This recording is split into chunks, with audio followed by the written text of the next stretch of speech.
வாழ்க்கையில் நீண்ட நெடிய சேவைகளில் எனக்கு வெறும் மகிழ்ச்சியான பல செய்திகள் தந்தவர். அவைகளில் முத்தாய்ப்பு வைத்தார் போல எதையும் இதமாகவும் பதமாகவும் வெற்றிகரமாகவும் செய்து கூடி முடிக்கக்கூடிய ஆற்றல் பெற்றவர்.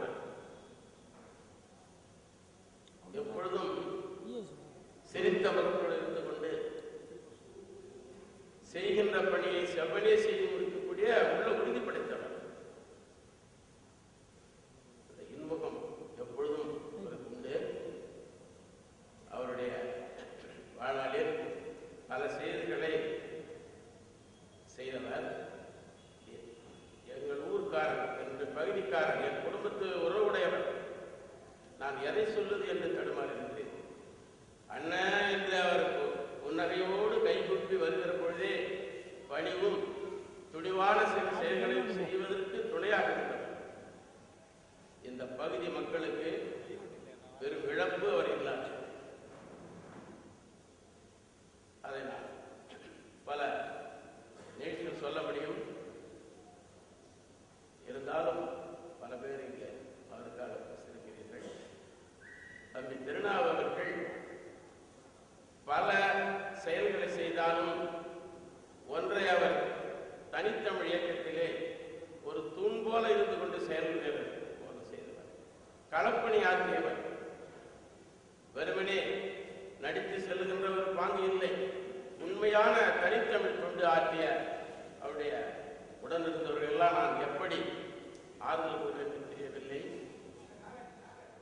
அவரோடு குடும்பத்தில் பழகிய அவருடைய தமக்கையார் மங்கையரசி, அவர் மாமா நடராஜன், அவருடைய தம்பி, குடும்பம் அத்தனை பேருக்கும் நான் ஆறுதல் சொல்ல கடமைப்பட்டவன். ஆனால் ஒன்று மட்டும் நான் உறுதியாக சொல்லுவேன். தனித்தமிழ் மாநாடு முதலில் தொடங்கிய பொழுது ஐயா திருமுருகனார் அவருடைய தொடங்கவும் பெரியார் சிலை அருகில் என்னை முன்னிலைப்படுத்தியும் அண்ணன் நீங்க தான் வர வேண்டும் என்று சொல்லி தாரை தப்பட்டை மேலம் முழங்க ஒரு வீர காவியம் போல அந்த விழாவை நடத்தியவர் திருநாள். அவரோடு சிறந்த படைவர்களாக பணியாற்றிய திருநாவன், அரிமா பாண்டியன் போன்றவர்களாம் எண்ணி பார்க்கிறேன். நம்மாலே தாங்கிப்படைய முடியலையே, இந்த உடன் இருப்பவர்கள் எப்படி தாங்குவார்களோ என்று நான் எண்ணி பார்த்து வேதனைப்படுகிறேன். இந்த தனித்தமிழ் மாநாட்டிலே அவர் ஆற்றிய செயல் ஊக்கம் ஒரு பதிவாக, வரலாற்று பதிவாக சிறந்த மலராக வெளியிட்டு அதை செய்திருக்கிறார். அது என்னிடம் இருக்கிறது. இப்படி பல பணிகள் செய்தார். தூய தொண்டாற்றினார். ஒரு களப்பணி வீரர் அவர். இடையிலே அவர் வாழுகின்ற காலத்தில் இடையிலே அவர் மறைந்தாலும் அவர் விட்டு சென்ற பணிகள் இந்த புதுவை மண்ணை விட்டு மறைய வாய்ப்பு இல்லை. அவர் எப்பொழுதும் வாழ்வார். கடல் எங்கே தமிழ் நலம், இந்த பாவேந்தர் பாடியது போல தமிழின் நலம் கெடுக்கின்ற இடமெல்லாம் தலையிட்டு கிளர்ச்சி செய்த ஒரு மாபெரும் புரட்சிக்காரர் திருநாள். எனவே நேற்று என் வேதனை தாங்கவில்லை.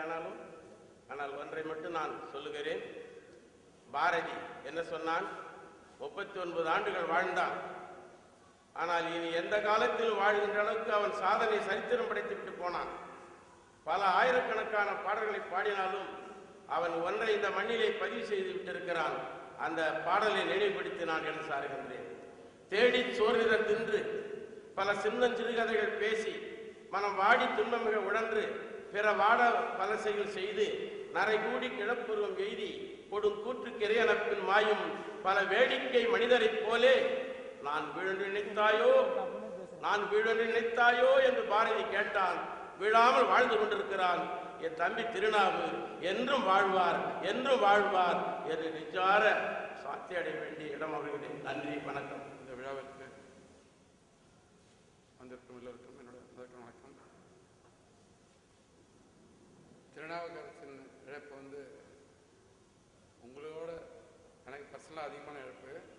ஏன்னா என் குடும்பத்தில் ஒருத்தவராக இருந்தவர். அதுக்கு மேலே ஒன்றும் சொல்லத்துக்கு ஒன்றும் இல்லைங்க. பட் நீங்கள் சொன்ன மாதிரி எல்லாருக்கும் நடமாடும்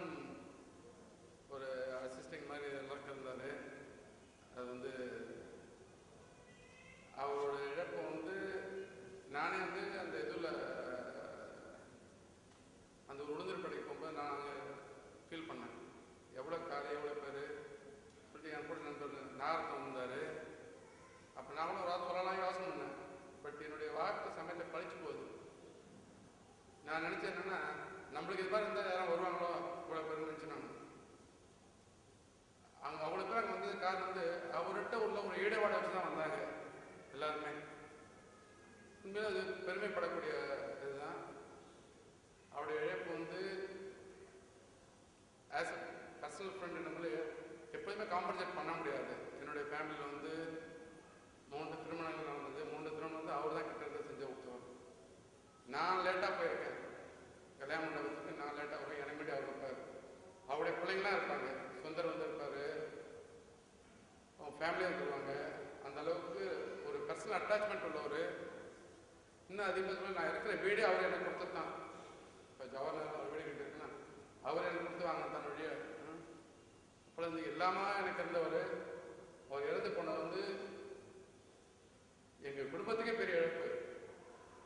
எல்லாருக்குமே என்னோட பிள்ளைங்களுக்கும் சரி, என் ஒய்ஃபுக்கும் சரி, ஒரு ஒடுக்கை இழந்தவனுடைய போல அங்கே நெடுக்கிறது தலைவர்தான் நட்பு என்ற குரலுக்கு ஏற்ப வாழ்ந்த ஒரு மனிதன்.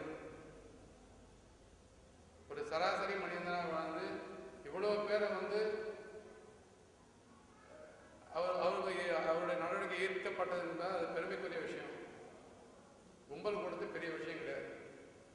ஒரு அரசியல்வாதியாவோ மற்றதாவோ கும்பல் கொடுக்கணும். ஆனால் சராசரி மனிதனுக்கு போடுற கும்பல் தான் உண்மையான கும்பல். அந்த கும்பலை நம்ம இன்னைக்கு பார்க்கணும். எல்லாருமே நம்ம வந்து அவரை மாதிரி ஒரு வாழ்ந்து அவர் வந்து ஒரு வாழ்க்கைக்கு இலக்கணமாகவோ எடுத்துக்காட்டாகவும் இருக்கணும் சொல்லிட்டு வேண்டிக் கொண்டு அவருடைய மறைவு வந்து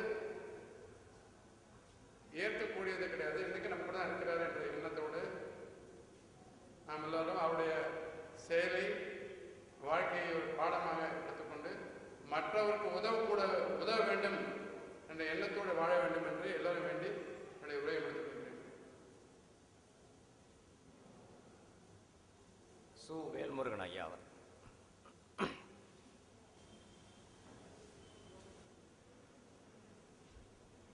யாவருக்கும் என்னுடைய வணக்கம்.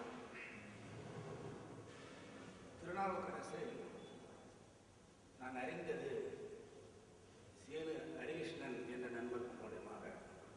அவர்தான் சேது ஹரிமா பாண்டியன். நம்ம சபா குப்புசாமி, ஆறுமுகம், சேரன், தனித்தமிழ் கழகம் உருவாவதற்கு முன்பாகவே அவர் நமக்கு நண்பனானார். நாங்கள் எல்லாம் சேர்ந்து அந்த காலத்தில் காப்பிய கழகம் என்று ஒன்று நடத்தியிருந்தோம். நண்பர் பூங்காவனம், திருநாவுக்கரசு, நம்முடைய குப்புசாமி எல்லாம் நாங்களாம் ஒரு அணியாக இருந்து அந்த காப்பிய கழகத்தை கம்பன் கழகத்தை நடத்துவோம். அப்பொழுதெல்லாம் திருநாவுடைய பணி தான் அதிகமாக இருக்கும். காவல்துறையில் ஒப்புதல் வாங்க வேண்டும் என்று சொன்னால் அதெல்லாம் நீ கவலையே கூடாது, நான் வாங்கி தரேன்னு வாங்கி அந்த ஒப்புதல் கையோடு வைத்திருப்பார். அந்த மாதிரி ஒரு பண்பாளரை நம்ம பார்க்கவே முடியாது. அப்போதெல்லாம் நான் வந்து வாவுசி பள்ளியில் பணியாற்றுகிற பொழுது இந்த நண்பர்களுடன் சேர்ந்து பல இலக்கிய கொலை நடத்துகிறோம். தலைமை தாங்கியிருக்கிறார் அவர், வழிநடத்தி செல்லுவார். இன்னைக்கு கூட நான் பார்க்குறேன் பின்னால் இருக்கிற அந்த ஊர்வலத்தில், தனித்தமிழக மாநாட்டு ஊர்வலத்தில் அவரோடு சேர்ந்து சென்ற அந்த காட்சி தான் எனக்கு